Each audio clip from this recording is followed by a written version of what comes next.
What is up, Gunpla modelers? This is Strider Prime bringing you a new edition of Gundam Customs, and today I am going to build this guy.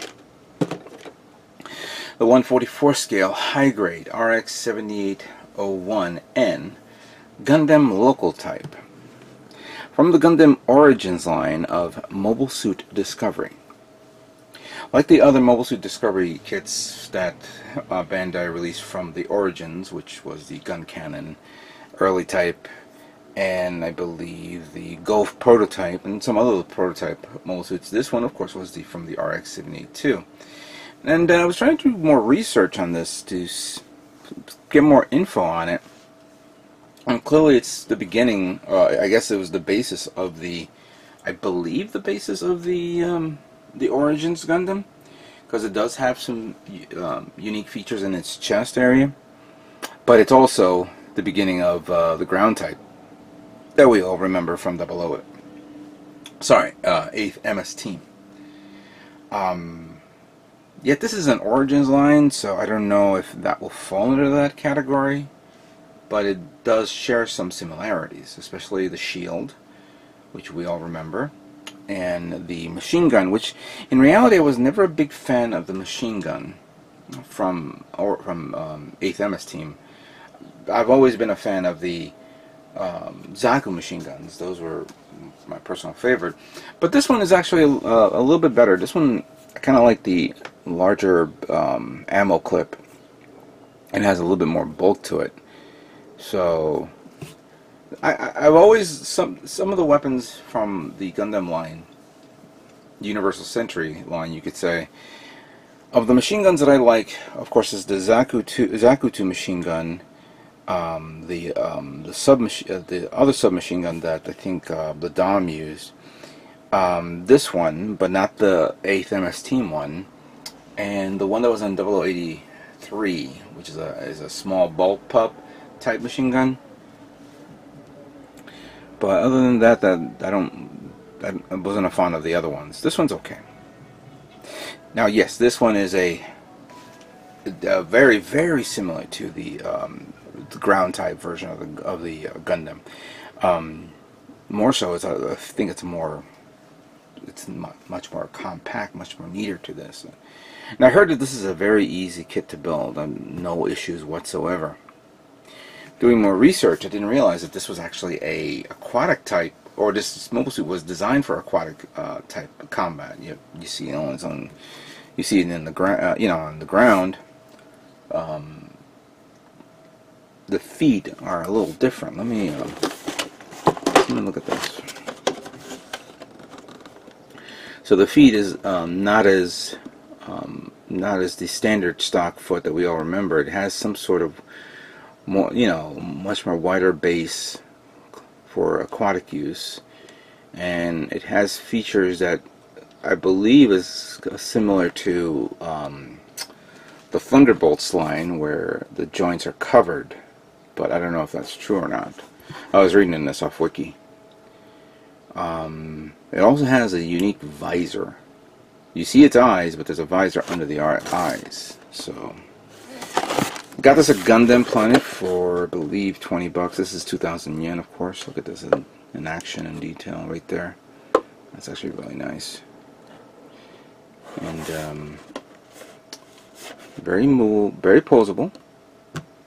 A lot of detail and gimmicks, you could say. And weaponry is what you see here. And interesting. Didn't realize the shield comes with a kickstand. Okay, that's kind of new and unique.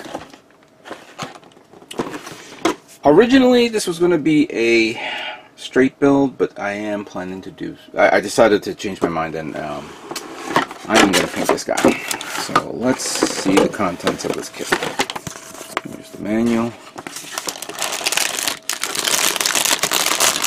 We have the B plate, shield, head, V-fin, beam effect parts. We have the D plate for the charcoal, as well as the C plate, the blue colors. This is a kind of like almost a grayish bluish tone color reminds me of the blue that I painted on the Yamato. We have the polycaps and the, what's this, G plate? Clearly for the gun. Oh, and then this is the only two parts of red. And here is the A plate with charcoal, white, and yellow. And this is the A plate as well. Oh, I never knew that this kit would come with two A plates. And of course we have the ever so popular stickers.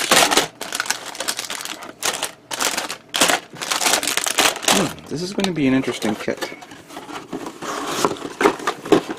I have an idea, but we'll talk about that in a moment. Let's just look at the manual.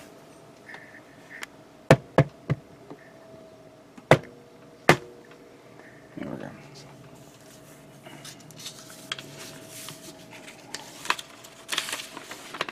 So on this page, in color, it covers the parts that you're going to need. It's utilizing everything, minus a few polycaps here and there. And then we have the assembly of the body, very bulky. The head, waist unit. Then we have the assembly of the arms. One arm is different from the other because it has it has a separate part to hold the beam sabers in its forearm. And then we have the legs. I'm sorry, the feet first, followed by the assembly of the legs, and then full assembly right there. Then we have the machine gun. Machine can be held either one-handed or two. Beam sabers, of course, one-handed or two. And then we have the shield, which of course you can remove the beam sabers and put it on the shield itself. Oops. And then we have the overall look of the kit, detailed information. Clearly this was, of course, released. It was last year. What was it? Where is the... Yeah, 2016. This was from last year. And this was, of course, before Bandai decided to put English in all their more recent kits. And then, of course, if you want to put the decals on it, here's just step-by-step instructions on how to do that, how the kit looks like already assembled and painted, and the ever so popular paint guide. Alright, so that's what the Gundam Local Type looks like, and how we're going to work on it. Let's talk about painting. Alright, so painting, we're going to do standard paint job with some, of course, minor alterations and whatnot. And I've always been fond of the new paints that I recently purchased. Specifically this one. This is called the non-metallic metal by Vallejo. I picked this up last year. It has a series of acrylic paints. Now, this is supposed to be non-metallic, meaning, and according to the manual, which I read this, you're supposed to paint one layer, then another layer, and another layer, and another, until you have the simulation of metallic. I'm not going to do that. Don't worry about that. If I wanted to paint metallic, I got a shitload of metallic, so I don't need that. I could have easily painted this the whole thing gold, like if you see this picture here. And on Gundam Wikis, there was a gold version of this, but I'm not going to do that, so don't worry about that as well. It'd be nice, but no, I won't. So we're going to use those colors by Vallejo. This is the dead white.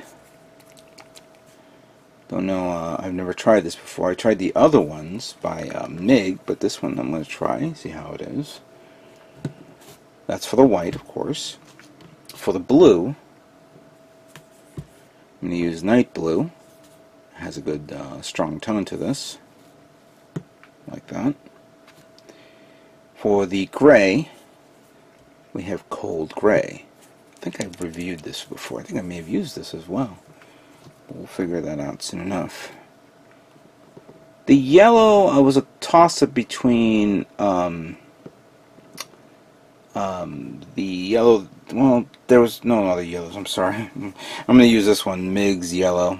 And there was a red version from MiG, which I can't seem to find, but I do have it. Again, very little parts of the red, which is basically the V-fin. I'm sorry, the crest, that little part that goes right on the V-fin, and the chin. Other than that, that's the only red I see here, so I don't think I'm going to need any other colors for this. There's colors for pink, I guess, for the sensor.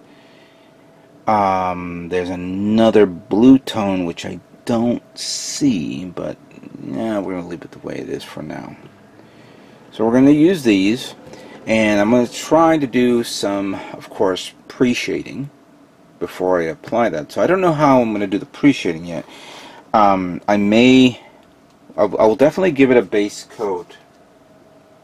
Well, how am I going to do that? I may decide, I may use this primer, just paint the whole thing black, and then apply the white over it, but do the technique where you're spray painting in the middle area and then just leaving the edges alone. I could try to do that. I did that before with previous build, so I may use this using the one-shots. Yeah, seems like a good idea. And to further give it some weathering effects, I'm going to use Mr. Weather coloring. I think that's pretty much it. The last thing I want to do is maybe give it a little bit more, how can we say, firepower. I've was looking through all my campaign parts that I gotten from Gundam Planet, and I have this one here, which I do like, this double barrel beam cannon right here. Now it's for the right hand, but this little part here I can pop out, flip it over, and can use it for the left hand. I wish I thought I had another one like this, but so far I only have one. It would have been nice for it to use two beam weaponry. But I don't know if this will fit to that, considering of the shield. So I will test that out. Definitely this will be painted. Not the sword. No, it won't be an appropriate use for this. So there you have it. That's my idea for this little custom build. I haven't built a high grade for a while. Thought it's about time I start making some and see how it comes out. Alright, let me stop talking and let me start building RX-7801 Gundam Local Type Custom.